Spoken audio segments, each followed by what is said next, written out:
Mary Beth Dunham.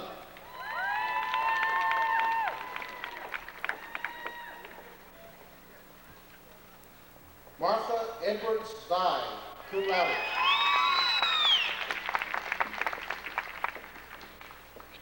Next row of graduates, please rise and come forward. Christine Marie Emmert.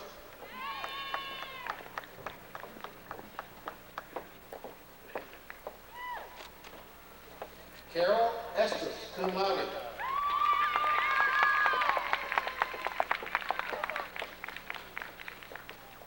Kimberly Carolyn Forrest.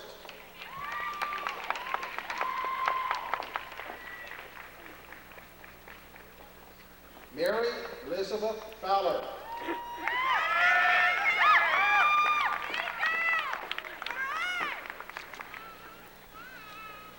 Kimberly Michelle Gleaves.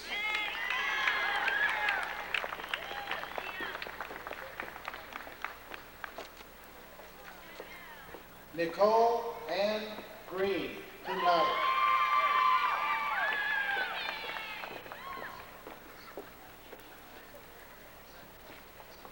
Mary Frances Carr Griffith.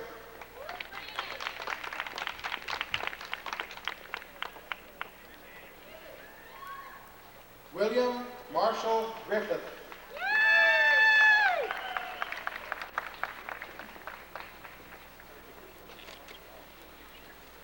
Randy Edward Hale.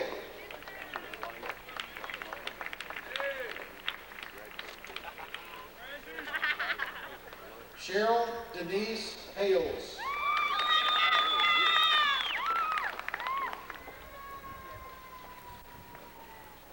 Diletta Ann Hayes.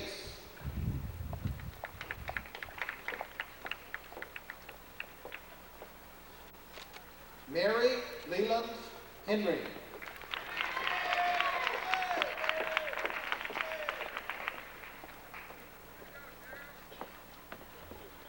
Jill A. Hirsch.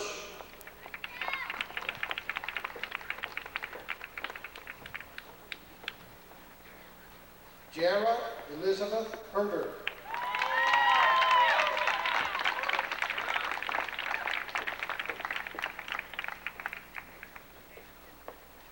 Denisha Lexine Jefferson.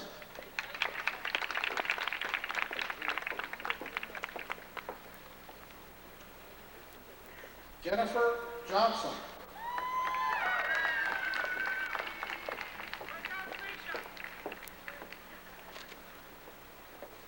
Teresa Lynn Jones.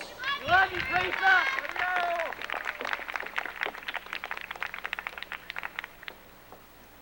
John Ho Kim.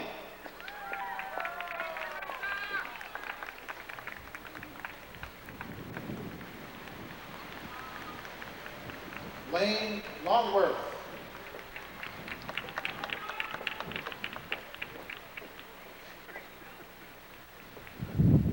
Belmont scholar John David Love, cum laude.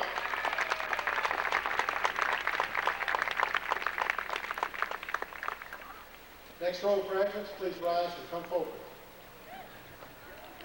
Cheryl Ann Mangrum.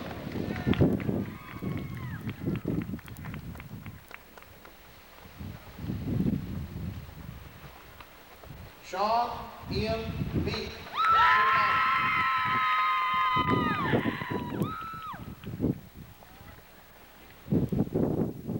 Jennifer Ronna Moore.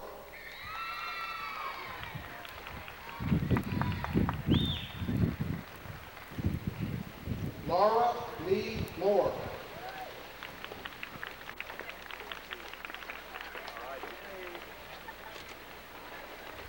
Diane Marie Morris, cum laude.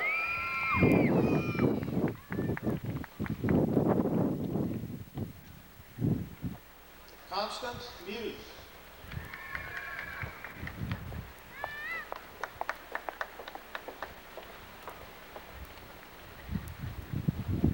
Toshie Nakamura, cum laude.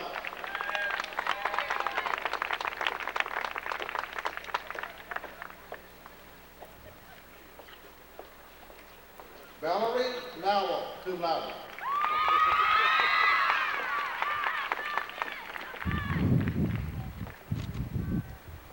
Reba Nuttler, cum laude.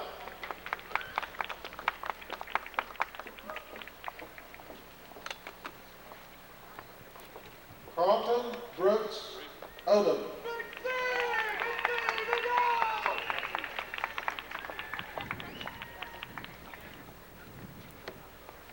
Helena Ong, cum laude.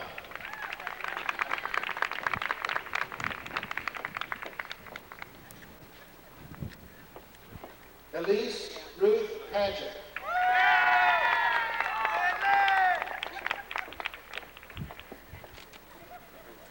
Suzanne Marie Powers.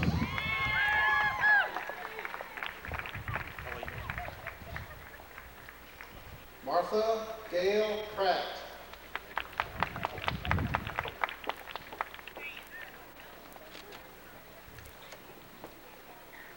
Celine Barry Roadcap.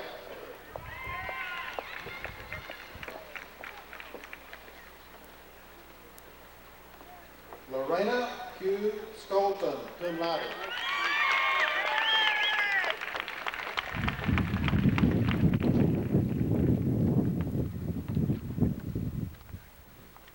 Goli Sotohui.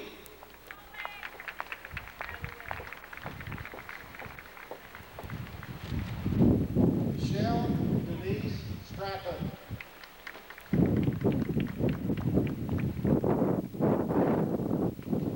Lois B. Stone, magna cum laude.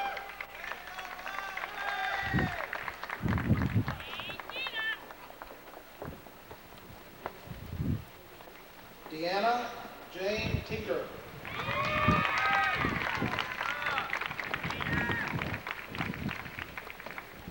Next row of graduates, please rise to come forward. Sheila S. Triplett.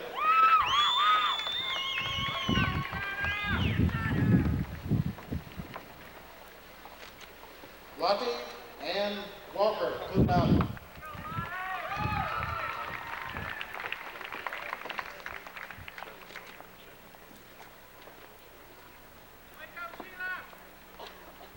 Now we begin with Bachelor of Science in Nursing. Brenda Adams.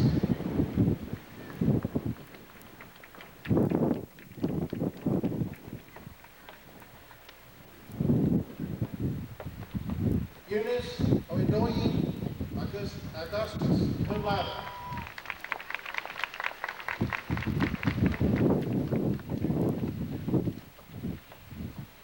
Carolyn Martha Ruick, cum laude.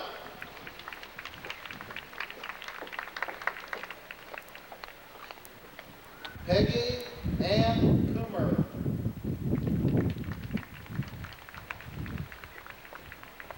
Gay E. Corbett.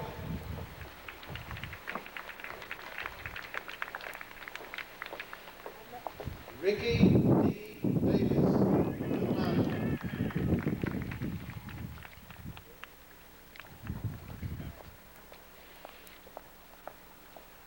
Gloria Elizabeth England.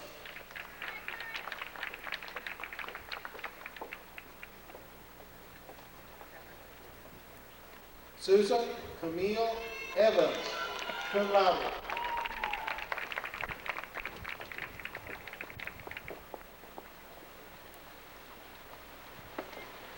Sherry Alaparda.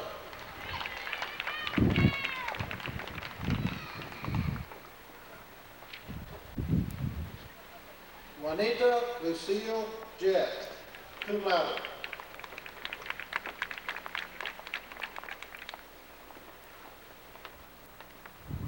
Janet Lynn Jones.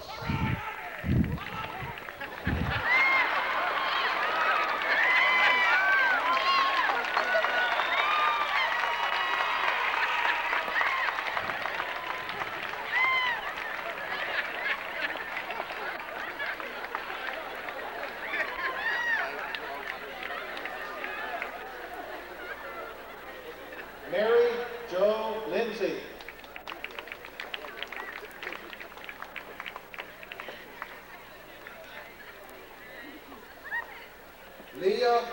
Vian Mitchell.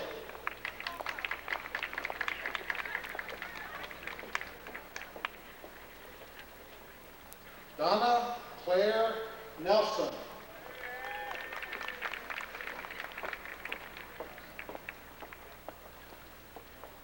Gwen Carlton Oliver, cum laude.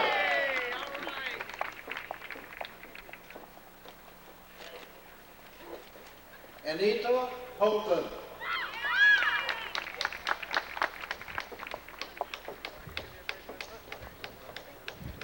Stephanie Nichols Raby.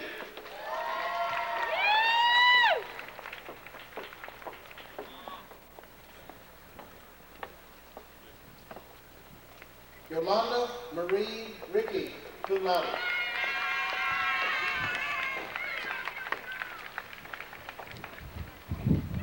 Next row of graduates, please rise and come forward. Deborah Ann Sauls, cum laude.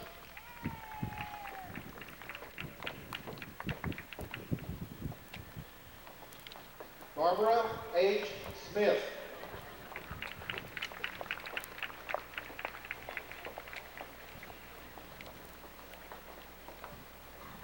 Julie Jackson Smith.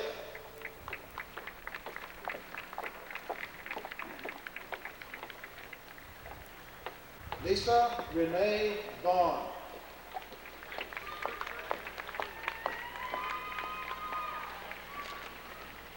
Beverly Ann O'Bannon Wallace, cum laude.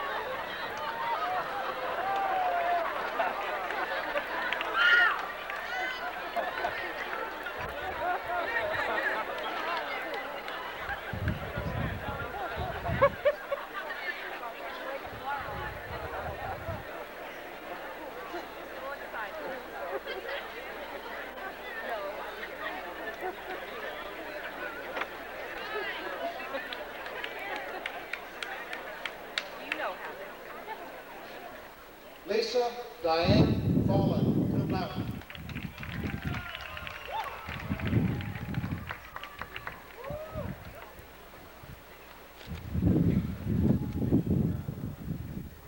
Dr. Wayne Brown, Dean of Business, Dr. Ed Gwynn, Associate Dean of Business for Graduate Studies, will assist with the hooding of the next three graduates. Master of Business Administration, Mary Elaine Doris.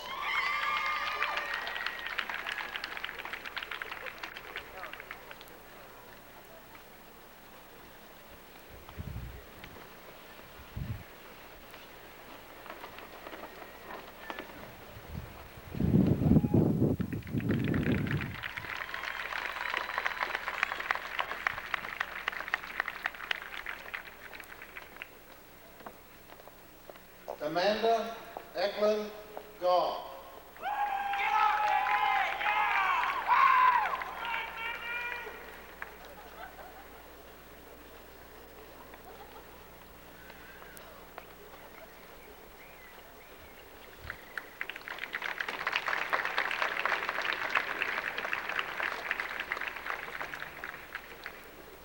Eddie K. Ritson.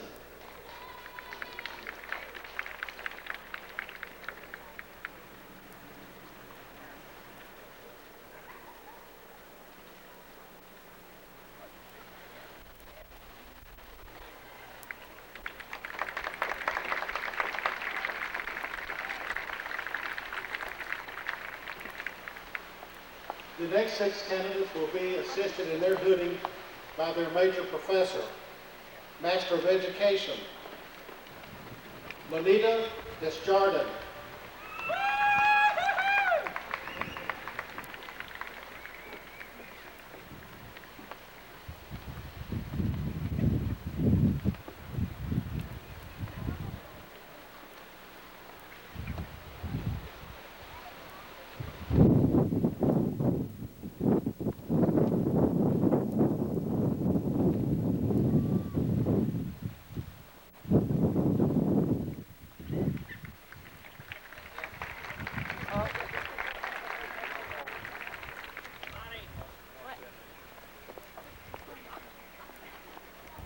Wendy Gunnarsson.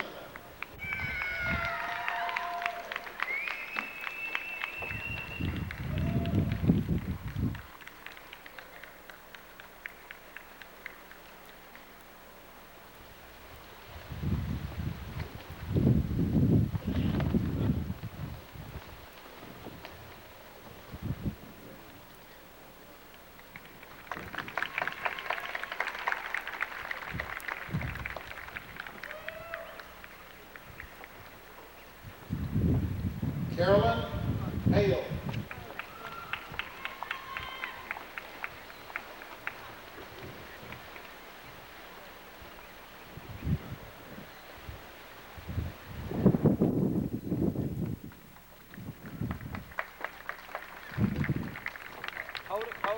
Hold it, go back. Sorry. There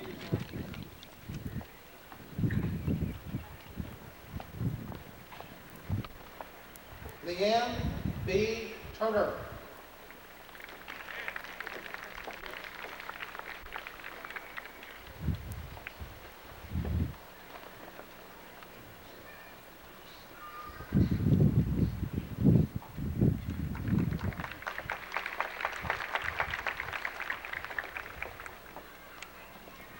Carolyn Word.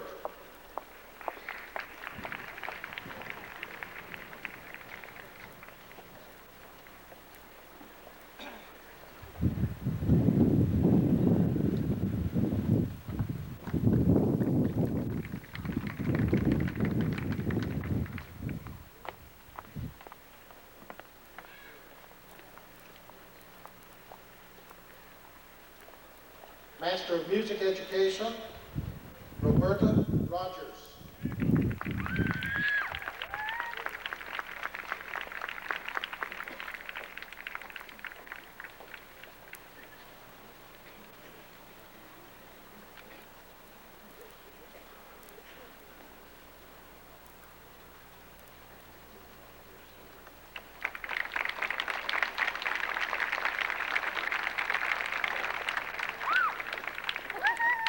Our heartiest congratulations to all of our May 1990 graduates.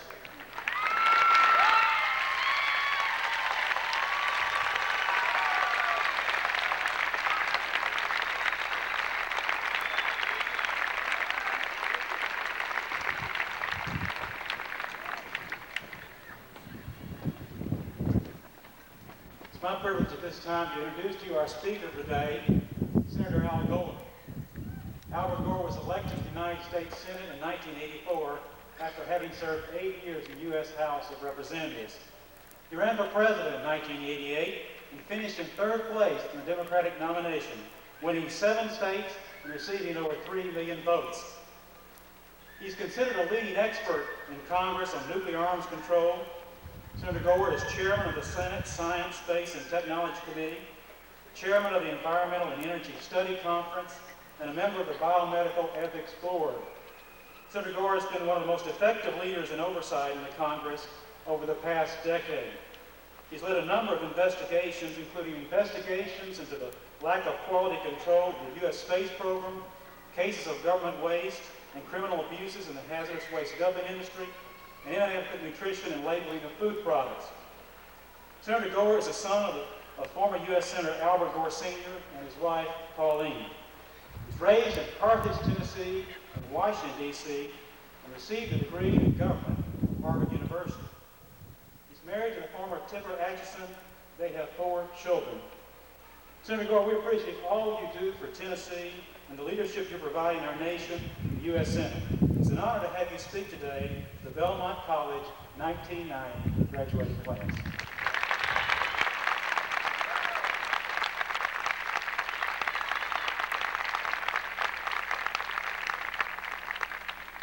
Thank you very much, President Troutt, Chairman George West of the Board of Trustees and all the trustees, distinguished guests, Senator Henry, faculty, family of the graduating class, and I include spouses and children. as well as parents and brothers and sisters, distinguished guests, and ladies and gentlemen. We were afraid we might get wet today. We just were looking in the wrong direction.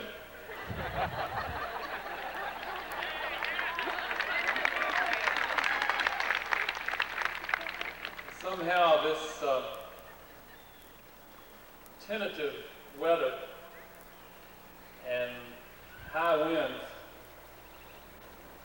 serve as an appropriate setting for many students in this graduating class who have had to work hard, and for many families who have also had to work hard to make this day possible.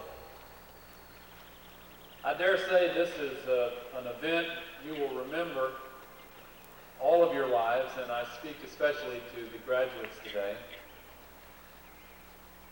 Commencement is a ceremonial point in time, both a beginning and an ending, set aside to commemorate the acquisition of a body of learning deemed extremely important in our society.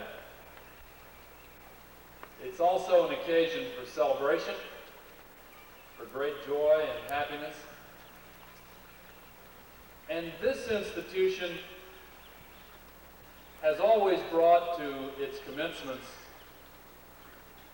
a rich mixture of life experiences, making this event deeper and more meaningful than it is for many graduating classes throughout our country.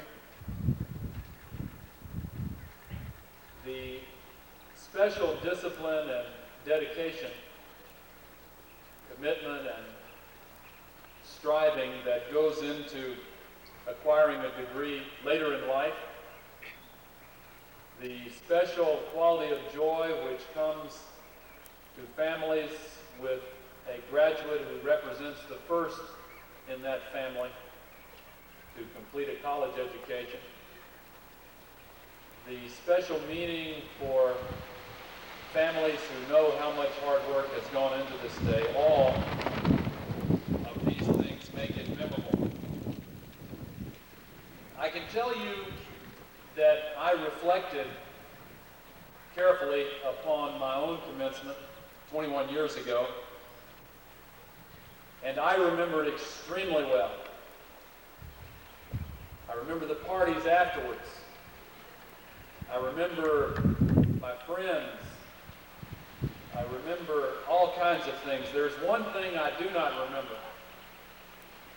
I can tell you in all truth and candor, I have absolutely no idea who gave the commencement address when I graduated from college 21 years ago, and I bet 21 years from now you won't either.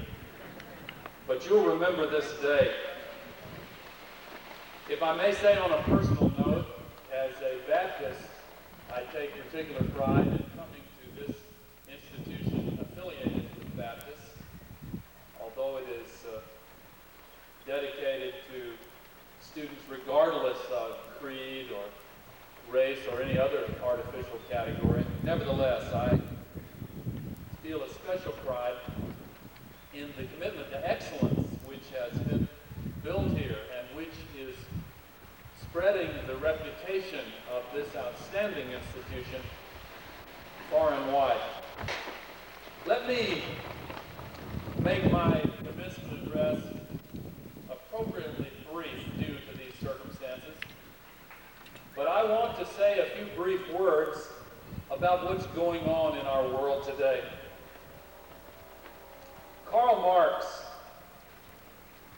the father of communism, wrote many years ago that the material world determines the way people think. Václav Havel this year came out of a prison cell in Czechoslovakia to assume the presidency of his nation, and then traveled to Washington, D.C. to deliver a remarkable address to a joint session of Congress, during which he said, "Consciousness precedes being, not the other way around, as the Marxists would have us believe." Directly challenging the philosophical roots of communism, he said, in effect, first come the ideas, the dreams, the imagination, and then the world is made according to those ideas. The collapse of communism in our time has occurred because of that principal failing, the decision to ignore the activities of the human mind and the yearnings of the human spirit. We have seen a remarkable series of events which have led in only 6 months' time to the transformation of every single country in Eastern Europe from a communist dictatorship to a fledgling democracy committed to free markets. It is an occasion for Americans to celebrate and an occasion to reflect on the meaning of our victory and the challenge which now lies before us. About 1 hour before Václav Havel's speech to Congress, a man and woman from Murfreesboro, Tennessee, came to my office in the Senate and asked for tickets to attend the joint session and hear Václav Havel. As we searched for the tickets, he told me his story. 21 years ago, he had escaped from Czechoslovakia, riding a motorcycle at top speed around a corner to surprise the border guards and speed across the boundary with Austria before they could raise their machine guns and kill him as they killed so many attempting to escape over these past 45 years. He settled in Tennessee, and last fall, with his wife, he watched on television as the revolutionary fervor in Czechoslovakia began to build. He decided to return to his hometown. They got there before the revolution burst into full force and remained as participants. And praise God, throughout the communist world, they used the nonviolent tactics of Martin Luther King Jr. and what Mahatma Gandhi called the truth force. The dictators were prepared for Molotov cocktails and Kalashnikov rifles, but they stood defenseless against the power of ideas which Karl Marx had so blindly dismissed. This man told me that the first thing done by his townspeople when the curtain of fear lifted and the Soviet troops pulled back was to rebuild the monument to the American GIs who had died face down in the mud, freeing Czechoslovakia from the Nazis at the end of World War II.